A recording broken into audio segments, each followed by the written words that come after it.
Assalamualaikum warahmatullahi wabarakatuh. Perkenalkan nama saya Nailul Faroha, NIM 220631100121.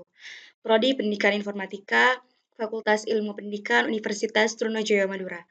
Pada video kali ini saya akan menjelaskan suatu studi kasus tentang kecerdasan buatan melalui algoritma KNN.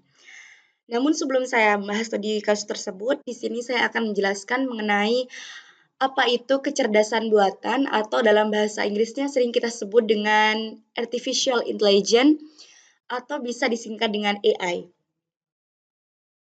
AI adalah simulasi dari kecerdasan buatan yang dimiliki oleh manusia yang dimodelkan pada sistem mesin dan diharapkan agar bisa mengerjakan pekerjaan manusia pada umumnya. Dengan kata lain, AI merupakan sistem komputer yang bisa melakukan pekerjaan-pekerjaan yang umumnya memerlukan tenaga manusia dan dialihkan menjadi tenaga mesin. AI sendiri merupakan teknologi yang memerlukan data untuk dijadikan pengetahuan, seperti halnya manusia. AI membutuhkan pengalaman dan data supaya kecerdasannya bisa bertambah. Poin penting pada AI meliputi learning, reasoning, dan self-correction. AI perlu belajar untuk memperkaya pengetahuannya. Proses belajar AI tidak selalu disuruh oleh manusia, melainkan AI akan belajar dengan sendirinya berdasarkan data atau pengalaman yang pernah dilakukan. Kemudian untuk dataset yang saya gunakan yaitu dataset mahasiswa, di mana dalam dataset ini berisi tentang data-data mahasiswa. Kemudian saya menggunakan dua dataset. Yang kedua yaitu validasi beasiswa. Di mana studi kasus ini bisa kita bayangkan bahwa saya akan menjelaskan cara kerja dari KNN akan mencari atau memvalidasi mana mahasiswa yang akan mendapatkan beasiswa.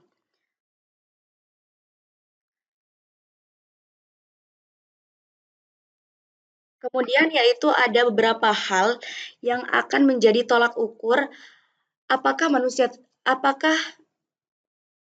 mahasiswa tersebut mendapatkan beasiswa atau tidak. Yang pertama yaitu IPK atau indeks penilaian kumulatif, kemudian yaitu tingkat kemiskinan, kemudian yaitu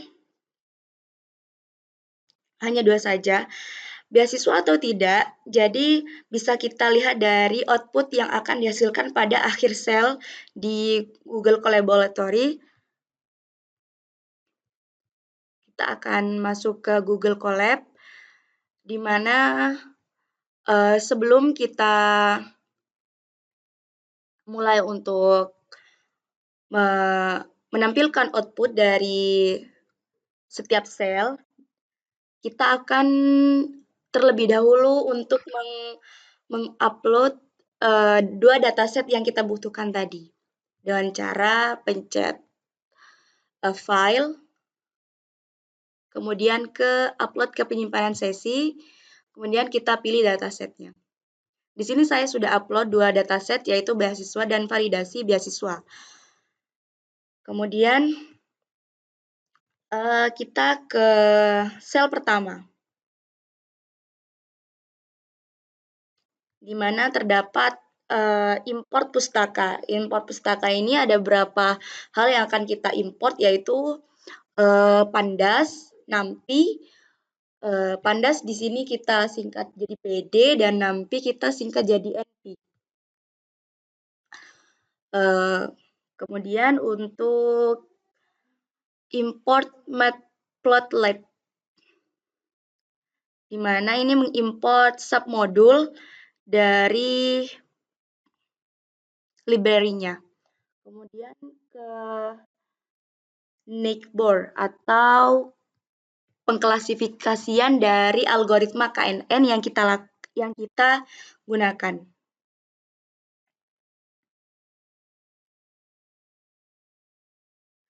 Kemudian akurasi dari skornya. kita akan melihat berapa akurasi dari skor yang dihasilkan oleh algoritma KNN ini. Kemudian ada pengklasifikasian kelas. Jadi ada kelas-kelas tertentu yang akan ditampilkan oleh outputnya nanti. Kemudian kita ke sel kedua, yaitu mengambil data dari file CSV, di mana yang sudah saya sampaikan tadi bahwa akan ada 2 dataset yang akan dibaca oleh sintaks ini, yaitu beasiswa dan validasi.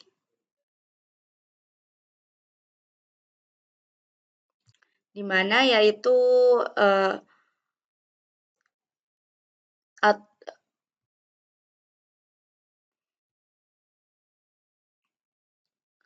yang kita masukkan adalah mahasiswa, IPK, tingkat kemiskinan, kemudian yang terakhir mendapatkan beasiswa atau tidak. Kemudian terdapat as array.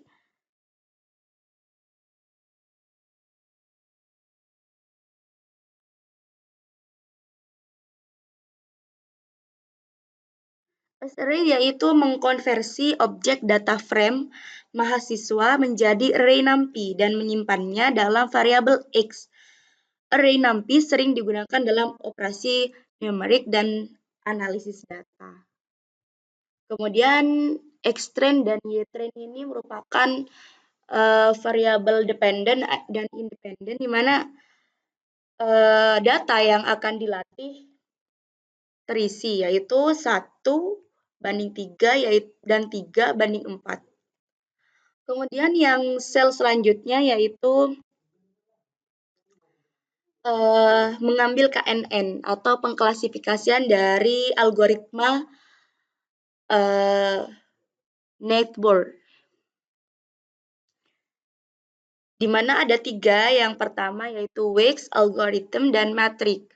Di Weiss ini ada isi yaitu uniform, dan algoritma yaitu auto, dan matrix ada isinya Euclidean.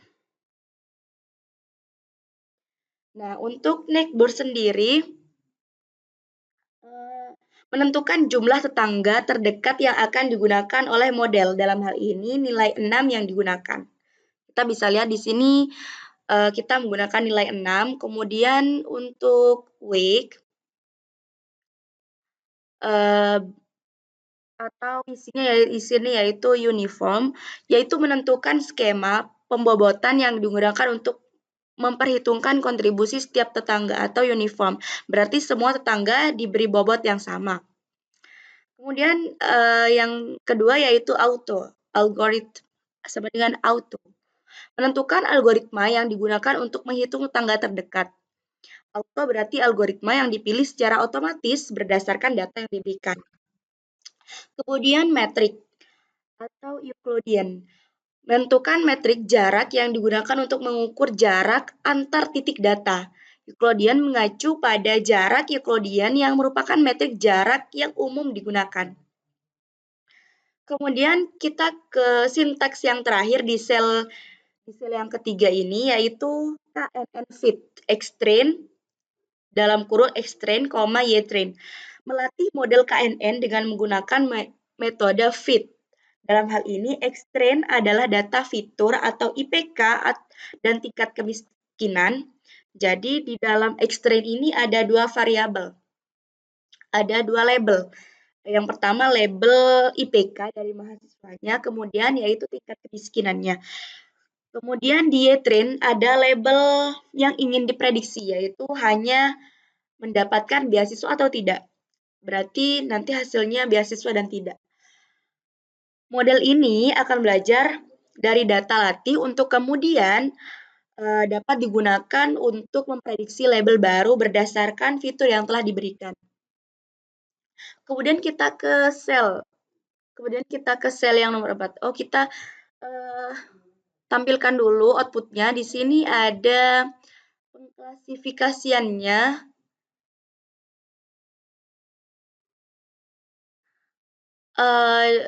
Pengklasifikasian dari sel 4. Kemudian kita ke sel yang selanjutnya,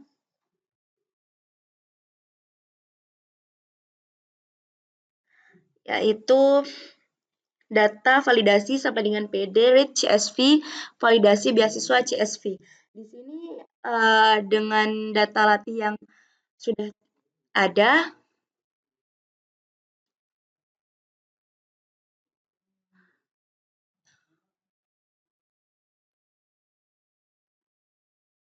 selanjutnya yaitu prediksi. Kita ke bagian prediksi, yaitu terdapat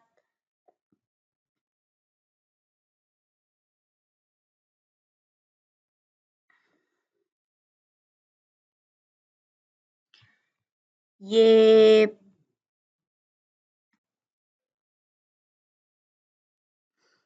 prediksi knn.predict xval. Kemudian print y val.t.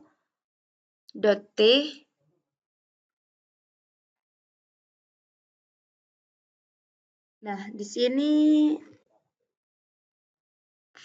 knn predict xval merupakan penggunaan model KNN yang telah dilatih sebelumnya.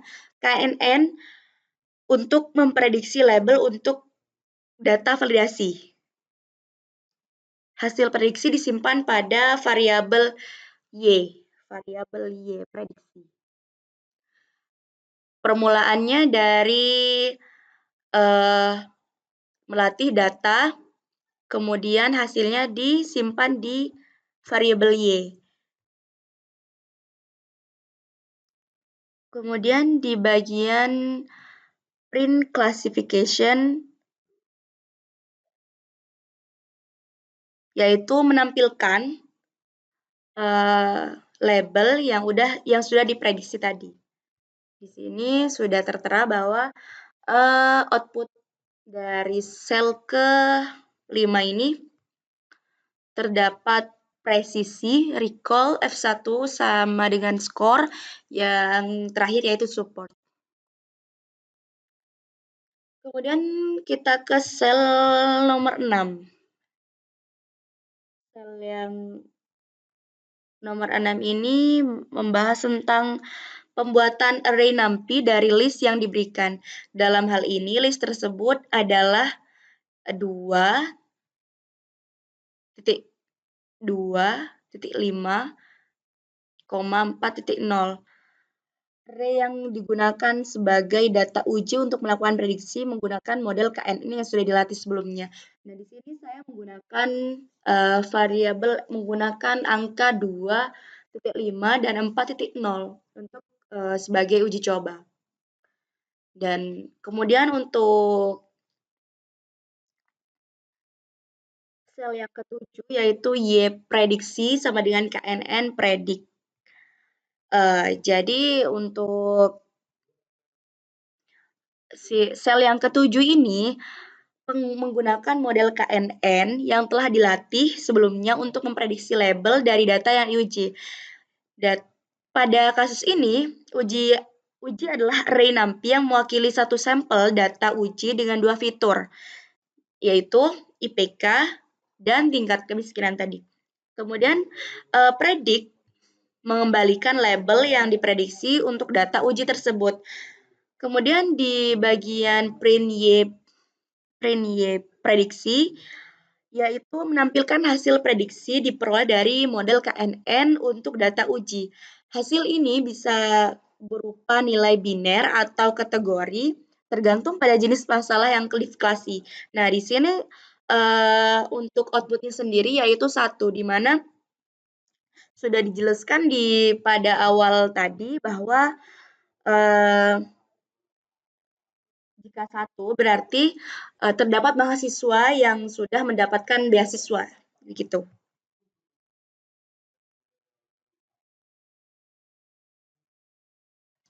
Jadi untuk secara keseluruhan yaitu potongan kode tersebut digunakan untuk memprediksi label dari satu sampel data uji menggunakan model KNN yang sudah dilatih sebelumnya dan kemudian menampilkan hasil prediksi tersebut.